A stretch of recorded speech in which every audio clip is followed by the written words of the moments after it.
மல்லி சீரியல் நேயர்களுக்கு வணக்கம். மல்லி வைத்த நகையை மல்லிக்கு தெரியாமல் திருடிய மயில் அதிர்ச்சியில் மல்லி மற்றும் நாகு. இனி நடக்கப் போவது என்னன்னு தெரிஞ்ச முன்னாடி இப்போ தான் சேனலுக்கு முதல் முறையாக வரீங்கன்னா மறக்காமல் லைக் பண்ணிட்டு வாங்க. வீடியோக்குள்ளே போயிட்டு என்ன தான் சுவாரஸ்யமான விஷயம் நடக்குதுன்னு பார்த்தீங்கன்னா, ஒரு பக்கம் நம்ம விஜய் இருந்துட்டு பேங்க்கில் அடகு வச்ச நகையை மீட்க சொல்லி பணம் மல்லிகிட்ட கொடுத்துருப்பாங்க இல்லையா.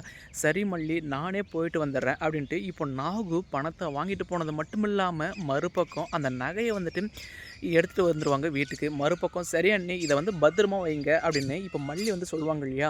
அப்போது நாகு சொல்கிற ஒரே விஷயம், அதாவது மல்லி இந்த நகையை நீயே பத்திரமா வச்சுக்கோ. ஏன்னா ஆல்ரெடி என்னால் இந்த வீட்டில் 1,00,000 ரூபா காணாமல் போயிருக்கு. அதையே நான் என்ன பண்ணுறது எது பண்ணுறதுன்னு தெரியாமல் இருக்கேன் அண்ணி. சரி, நடந்தது நடந்துருச்சு. எப்படி இருந்தாலும் பல நாள் திருடன் ஒரு நாள் மாட்ட தானே போகிறான்.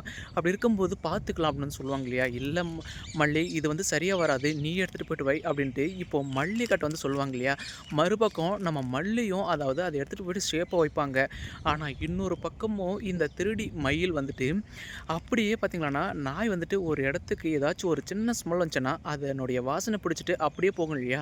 அதே போல தான் இந்த மயில் அந்த ரபடி பையன் தினேஷுடைய பேச்சை கேட்டு அவனுடைய பேச்சுக்கு மயங்கி பண்ணக்கூடாத வேலை எல்லாத்தையுமே பண்ணிட்டு இருக்காங்க. ஏன்னா ஒரு பக்கம் தினேஷ் நல்லவனா யோக்கியமாக இருந்தால் மயில் பண்ணுறதுல தப்பையிலன்னு சொல்லலாம். ஆனால் அந்த அயோக்கியனுக்காக மயில் இந்த மாதிரி ஒரு தப்பான முடிவு எடுக்கிறது தான் மிகப்பெரிய தப்பே. ஆனால் உண்மை என்னன்னு தெரிஞ்சால் மயில் சுக்குநூறாக உடஞ்சிருவாங்க. ஆனால் மயில் இந்த மாதிரிலாம் பண்ணியிருக்கா, அவள் ஒரு திருடி ஒரு பையனால் இந்த மாதிரி ஒரு மோசமான நிலைக்கு தள்ளப்பட்டிருக்காங்கன்னு தெரிஞ்சால் நம்ம மல்லி இன்னுமே மனசு உடஞ்சி போயிடுவாங்க. இன்னொரு பக்கம், அக்கா நீங்களா நகையை வைக்கிறீங்க, இந்த முறை பாருங்கள் நான் என்ன பண்ண போகிறனோ அப்படின்ட்டு இந்த மயில் நகையை எங்கே வைக்கிறாங்க எப்படி வைக்கிறாங்க அப்படின்ற எல்லாத்தையும் நோட்டம் விடுறாங்க இல்லையா. மறுபக்கம் இது எல்லாத்தையுமே ராஜேஸ்வரி வாட்ச் பண்ணிட்டு தான் இருக்காங்க. ஏன்னா ஆல்ரெடியே மயில் எடுத்த 1,00,000 ரூபா பணத்தை வீடியோதாரமாக இந்த ராஜேஸ்வரி வச்சுட்டு இருக்காங்க. மறுபக்கம், என்ன மயில் இங்கே என்ன பண்ணுற இந்நேரத்தில் கேட்கும்போது பேய் அந்த மாதிரி நிற்பாங்க இல்லையா. அது இல்லை, அதாவது மேடம் இப்போது எனக்கு ரொம்ப அர்ஜென்ட்டாக பணம் தேவை. ஏன்னா நான் தினேஷ் கூட ஓடி போக போகிறேன் இல்லையா. அப்படி இருக்கும்போது போனால் அங்கே நாங்கள் தங்குறதுக்கு செலவுக்கு இது மாதிரி நிறைய பணம் தேவைப்படும் இல்லையா. எப்படியும் நான் அக்கா கிட்ட கேட்டால் அவங்களும் தர போகிறது கிடையாது. என்ன இதுக்கு முன்னாடி 1,00,000 ரூபா பணத்தை எடுத்துகிற போல் இப்போது நகையை மீட்டு வந்திருக்காங்க, அதை எடுக்கலான்னு தான் பிளான் போட்டுருக்கேன். எப்படி மேடம் உங்களால் இவ்வளோ ஈஸியாக கெஸ் பண்ண முடியுது. அதாவது நீ வயசு பொண்ணுட்டி, உன்னால் என்ன யோசிக்க முடியும், என்ன பண்ண முடியும்னு எனக்கு தெரியாதா.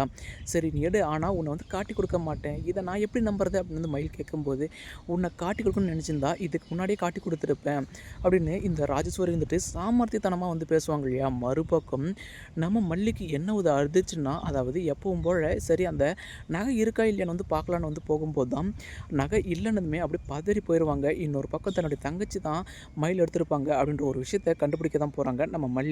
இதுக்கு அடுத்தடுத்து என்னென்ன சுவாரஸ்யமான விஷயங்கள் இன்ட்ரெஸ்டான தெரியுமா மறக்காம சேனல் ஃபாலோ பண்ணுங்கள் ஃப்ரெண்ட்ஸ். தேங்க்யூ ஃபார் வாட்சிங்.